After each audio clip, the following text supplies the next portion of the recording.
Would you look at that? Strutting by like she's a queen, but everyone knows she's just a lonely divorcee. And all dressed up. Probably borrowed a year's worth of money for that outfit. Margaret, tell me something. Martha, another woman from the group, chimed in, her voice laced with a weary kindness. Does it make you feel any better, knowing your own son is miserable? Miserable? What's he got to be miserable about? Margaret snapped back, her face tightening. It's obvious what happened. You get stuck with a woman like that, it's like tar. Hard to get unstuck. His mother had to help him, had to open his eyes. Now he's in the city, with a good position. Before we continue, I'd like to ask you to like this video, thank you. The entire social elite of the small town of Harmony Creek was perched on the knoll. The knoll was a grassy hill where a construction company had once dumped a large pile of sand for a project they later abandoned. Over time, grass had covered the sand, someone had built a few benches, and the spot had become the unofficial gathering place for the town's gossips. From its height, you could see nearly the whole town. And who doesn't want to be at the center of the action? Margaret was the former mother-in-law of the very woman who had just dared to walk past them in that smart new dress. Olivia had been married to her son, Connor, for only 6 months. She couldn't take it any longer than that. Margaret, for her part, had been hoping they wouldn't even last a month. She hadn't even gone to her son's wedding. Instead, she'd made a show of weeping at the church gates, lamenting that she had raised her precious boy to live in the city, to achieve something, not to marry some cunning little country mouse. Olivia was neither cunning nor a mouse. For 6 months she had patiently endured, watching as Connor was torn between her and his mother. And then she had packed her bags and left. For 2 days, Connor had stood at her gate, begging her to come back. But Margaret hadn't let up. She had stood right there with him, berating him at the top of her lungs so the whole town could hear. And then he packed a suitcase and left. Margaret had cried, grabbed his hands, his legs, but he had silently packed his things and gone. Somewhere. To work on an oil rig up north, he'd said.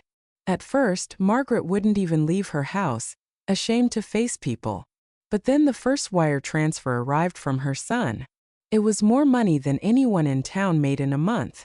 And just like that, Margaret was back on the knoll holding court. In the city? Yes, but what city? Another woman muttered under her breath.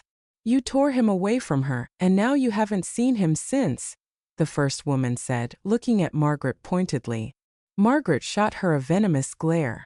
He's working in the Arctic Circle. When his contract is up, he'll be back. And you should keep your mouth shut if you don't know what you're talking about. She was about to say more, to really put the old biddy in her place, but she was distracted. She couldn't figure out where Olivia was going, all dressed up like that. And more importantly, where did she get the money for such outfits? Had she found a new man? Margaret needed to find out immediately and inform Connor, to finally get Olivia out of his heart for good. No, ladies, you tell me, where does she get the money for such clothes? What does she earn as a teacher? Pennies, that's what. Oh, Margaret, you have to have an opinion about everything, another woman sighed. Maybe she did find someone. Olivia is a beautiful, smart woman. Margaret snorted. Beautiful? Smart. I don't see it. Now the women in the city, they have real class. Oh, Margaret, life will punish you, you'll see. What was so wrong with Olivia? Your son loved her. You would have had grandchildren by now. But now you don't see your son, and you won't be seeing any grandchildren either. Margaret huffed. Well, you certainly picked a fine wife for your own son, didn't you, Martha? How many has she given you now, 3? And she'll probably pop out 5 more. Easy for you to sit back and let others feed them. Don't you show your ignorance. Margaret. Martha shot back, standing up. The only ignorance here is coming from you. My grandchildren will grow up and help their old grandmother. But you? You have no one. And your son left you because you are a vile, poisonous woman. It's hard to say how this argument would have ended, but at that moment, Olivia came out of the general store, her arms laden with 2 large bags of groceries. The women exchanged surprised glances. People in the country usually only bought that many groceries if there was a holiday coming up. But there were no holidays on the horizon. And Olivia's birthday was in the winter. Must be having guests, someone whispered. Well, she's a good-looking girl. She won't be single for long. Margaret grimaced. For some reason, these words were unpleasant to her. Well, ladies, I have things to do. The garden needs tending, the house needs cleaning. I don't have time to chat with you. See you tomorrow. Margaret headed home. She had to call her son, tell him his ex-wife hadn't suffered for long. Let him finally understand that his mother had been right all along. By evening, she was so exhausted that she had no strength left. The thought crossed her mind that if her daughter-in-law were here, she could just give orders. Then she thought about someone else running her house and pushed the thought away. The next morning, she went to the store for bread, lingered there, and found out from the chatty cashier that her former daughter-in-law had bought a lot of high-end ingredients. Strange. Who is she cooking for? She lives alone. The cashier looked at Margaret with surprise. Well, I assumed it was for Connor. Margaret laughed out loud. Honey, have you been living on the moon? Connor hasn't been with her for a long time. And thank God for that. He'll find himself a normal woman. You're a strange one, Margaret. Your son could have been living next door. You could have been babysitting your grandchildren. Strange or not, I know what I want from my son. Anyway, I have to go. Wait, Margaret. When was the last time Connor came to visit?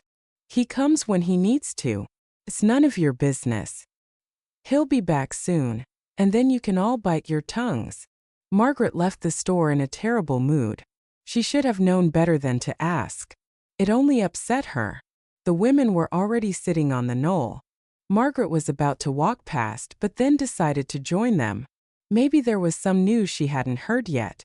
Hello, ladies. On guard duty already? We are, Margaret. Join us. I don't really have time. Well, all right, I'll sit for a bit. Look, there's Olivia, all dressed up again, running to the store. Must be guests. She's definitely getting married. Margaret snorted but said nothing. It was none of her business. Good riddance. Just as Olivia disappeared into her house, a car appeared on the road. Martha shielded her eyes with her hand. That's not one of ours. We don't have any cars like that. The women, as if on command, turned their heads. Look, it's a taxi. Someone's got money to burn. Margaret, like everyone else, slowly turned her head, following the taxi. The car had almost passed the knoll when it suddenly braked and stopped.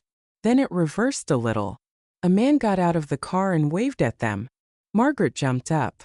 Connor. Son. She rushed to him, hugging him.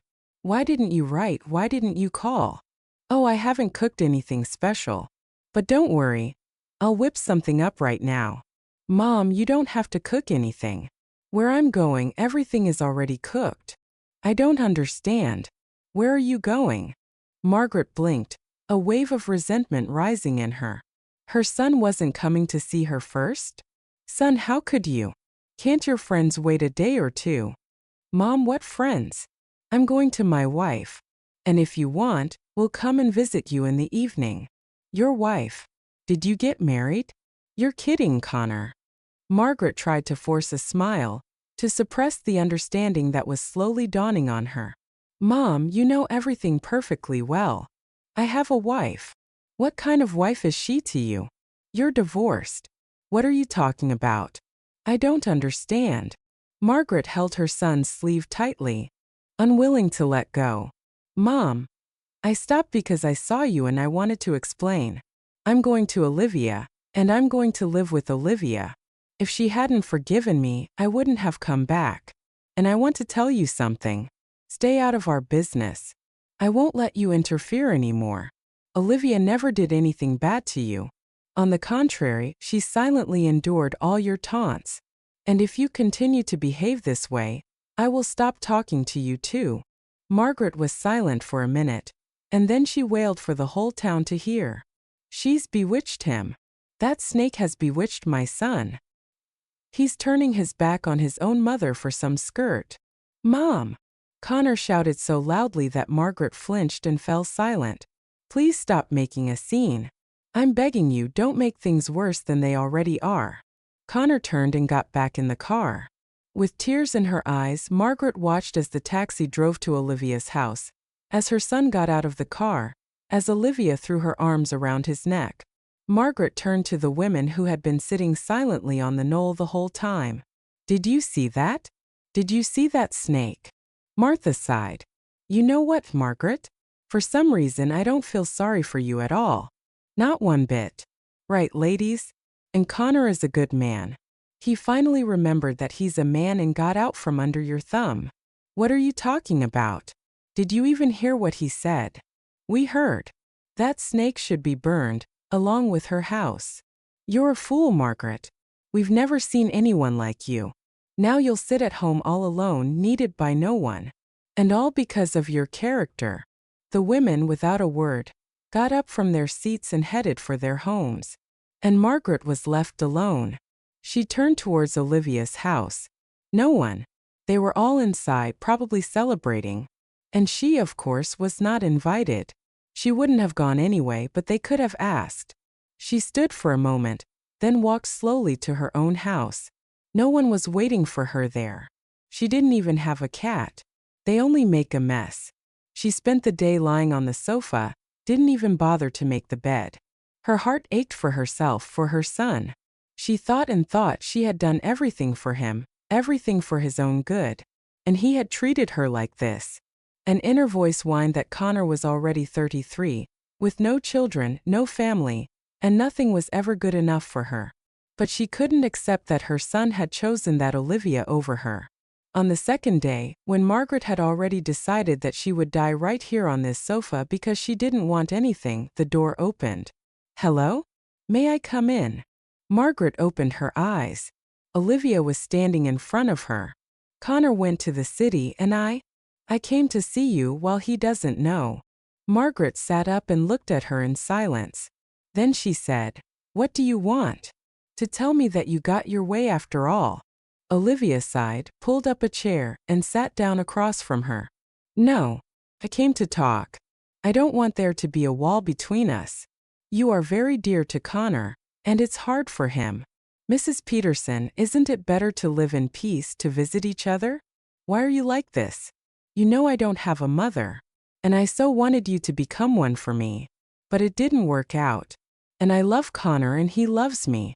And now, nothing will ever tear us apart. Margaret sniffled. Then again. And then she burst into tears. And what about me? What am I supposed to do? You've taken my only son from me. I'm all alone now. No one has taken your son from you. He lives 3 houses down. You just need to take one step towards him and everything will be fine. We filed the papers to get remarried a long time ago. Today at 3 o'clock. And in the evening we're having a small celebration. If you change your mind, come. We would be happy to have you, honestly. Olivia left, and Margaret cried and cried until she was completely exhausted. She looked at the clock and jumped up. Oh my God, what am I doing sitting here? I have to do something. She ran across the street. Martha! Martha, where's your son? I need to get to the county seat urgently to buy a gift. That evening, the knoll was so crowded there were no empty seats. The women were whispering. Strange, Margaret has disappeared. She hasn't been here for several evenings. Martha waved her hand. Nothing strange. The young ones are getting remarried today. She's going to their celebration. You're lying. She can't stand Olivia. She can't, she can. Her son drove her to the city today for gifts. He said they filled the whole car. She spent at least 3 pensions. And as if in confirmation of these words, Margaret came out of her gate. A new festive dress, her hands full of bright beribboned packages. She greeted the women formally and went straight to Olivia's house. They sighed. Oh, Olivia, what a kind soul to forgive such a snake. Wait and see. Margaret is old after all. She had Connor late in life. Maybe she realized she'd spend her old age alone at the window. Maybe she's wised up. And Margaret couldn't have been happier with her new life. Olivia this, Olivia that. And when she said she was pregnant, Margaret cried. Forgive me, my dear girl, you old fool, forgive me. I promise I'll be the best grandmother to my grandchild. And I'll try to be a second mother to you. Olivia smiled and hugged her. Don't cry. I know everything will be fine. If you enjoyed the story, I would very much appreciate your support. Your activity is important to me and the channel, so please give it a like and write a comment. Stay with us, we have many more interesting life stories.